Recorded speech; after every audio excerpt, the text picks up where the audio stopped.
Hello everyone, welcome back to the channel. My name is Marco and today we are back with more One Piece. I will be watching episodes 898, 99 and 900. 900 episodes of amazing journey that is One Piece, the amazing adventure, man. Last time I watched the movie Stampede and apparently they dropped something really important that is actually like tied to the canon series, right? The name Laugh Tale, apparently that is supposed to be the name, the actual name of the last island and not Rough Tale. It's like Oda was trying to keep that a secret, or it was like some sort of error in production.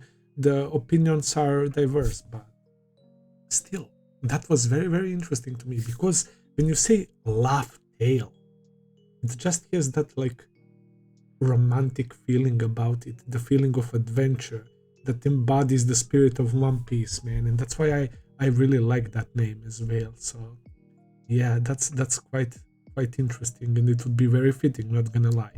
Great movie, as all of the One Piece movies, right? They're not canon. We get a lot of like fan service, a lot of like characters coming together, right? That you would think it doesn't make much sense how it all plays out, but yeah, it was a lot of fun. It was very fun.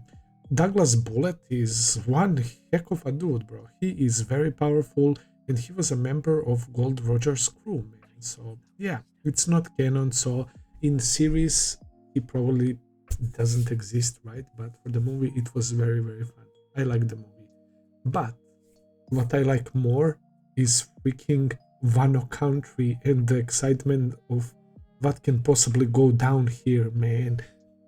So not only that, Kaido is kinda backing up this Wano country and he's polluting the air, the rivers, the children are starving. We saw girl Otama who has some sort of probably devil fruit, right, that allows her to give pieces of herself to others and they like became tamed, right? So that's quite interesting. I doubt it works on humans. It would be kind of weird, right? It would basically mean enslaving a human or something, man. So yeah, I don't think that's how it works, but we saw it on that baboon, right? And it clearly worked. Luffy bonded with her immediately and they tie in Ace into this, which made me so freaking emotional. He was so close to Tama and he promised that he would come back and that she will become a bewitching kunoichi, right? A female ninja. And it was so sweet, man. And she doesn't know that Luffy's Ace brother. Otama was crying and saying, "Oh, how are you so cruel? How can you say so coldly that Ace died," right? And all of that. And Luffy didn't reveal to her his relationship to Ace.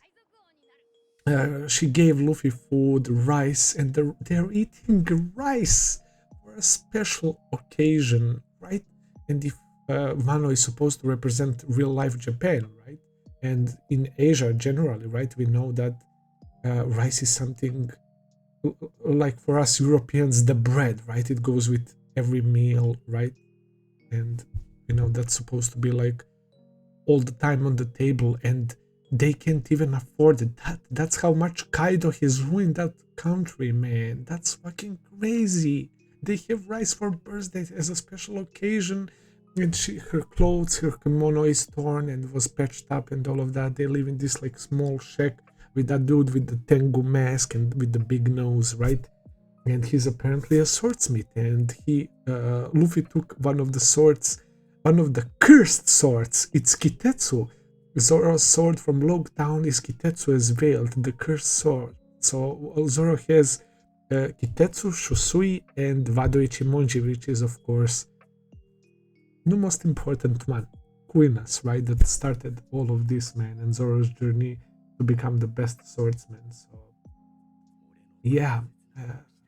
Luffy took that sword and he reunited with Zoro, and they're about to face one of the supernovas, Basil Hawkins, who has that straw man weird looking power that can like make the straw dolls of others, and if those dolls take damage, So if he takes damage, it's not actually him, but some poor souls that he somehow maybe use their DNA. Maybe he needs like their pieces of hair, like voodoo dolls or something like that, man.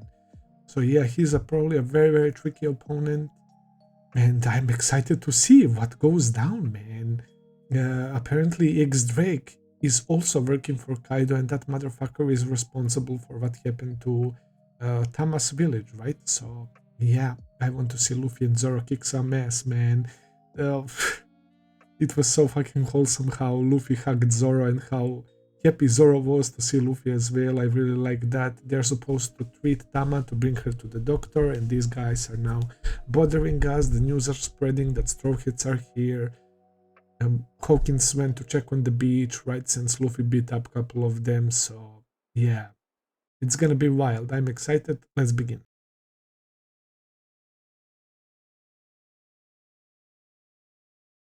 Oh, of course, man.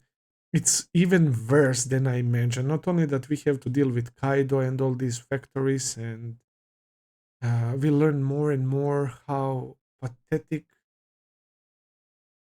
and awful these guys are, forcing people to literally form the leftovers town, where they beg for the almost spoiled food so that they can survive while they're having their own farms that were created from Oden and Kozuki's, right, for the people. And now they're monopolizing on that so that Orochi and Kaido can stuff their asses, man. And they're not sharing that with these poor people, man.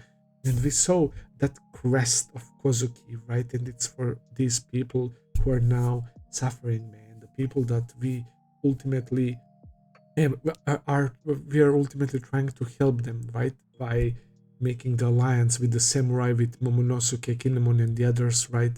To take down Kaido, man. It's a huge endeavor. It's an insane mission, but we have to do it, man. That scene with Tama eating the soup or whatever with the first time ever on her birthday and her reaction, man.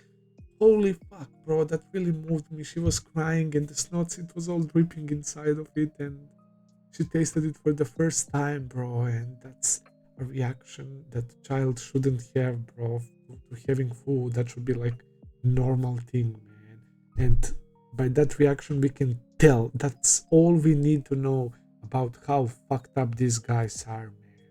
So it's even worse than just Kaido and the factories and all of that. This guy, Orochi, the Shogun, he's like a very fucked up dictator as well, man, because the people are not allowed to even speak about him anything ill, right? This guy, the bat, by the way, I just connected. The bats have like those signals, the insane hearing, right? Hearing frequencies. So that's why he was able to probably hear the casual conversation. And whenever the word Orochi probably pops up, he's listening carefully, right? And he immediately went for the kill. So that probably happened before. 100% for sure. People have died probably because talking ill about Orochi, man. Imagine that if Zoro and Luffy weren't there. Come on, bro. That's so fucking brutal. And this guy keeps spamming and spamming arrows. Zoro and Luffy, of course, deal with that. But then this fucking weirdo appears in the fishnets with that outfit like the others, right? From Kaido's group, and he steals Tama. He kidnaps Tama, bro. So we will have to deal with this now. She just got better as well after the herbs helped her with the poison and with her stomach, man. Ah. But the thing that I was talking about in this episode as well, it's like Zoro is taking initiative. He was like, "Oh, I will fight Hawkins, right? Luffy protect Tama, right?" And at the very beginning, that scene when that masked girl was playing the shamisen, right? And Zoro bodying all the people who framed him, right? And now Zoro taking like the stage again and protecting this woman Otsuru, right? The second time already, right? And when I saw Zoro in kimono and in this samurai area, right? It definitely feels like Zoro belongs here, man. man, and I kinda love what I'm seeing right now a lot, man. And also, when Zoro was a kid, he was in that dojo and all of that, and yeah, it's all like giving me the vibes from here, but it definitely can't be the same place. It definitely isn't the same place because Zoro is, if I'm not mistaken, from the East Blue as well, right? So yeah, there is that. I mean, Zoro is definitely from the East Blue. That's where he met Luffy, man, and all of that. So yeah, very enjoyable episodes, man. I'm liking this arc a lot, man. Hopefully, Tama will not have to suffer anymore. Poor child.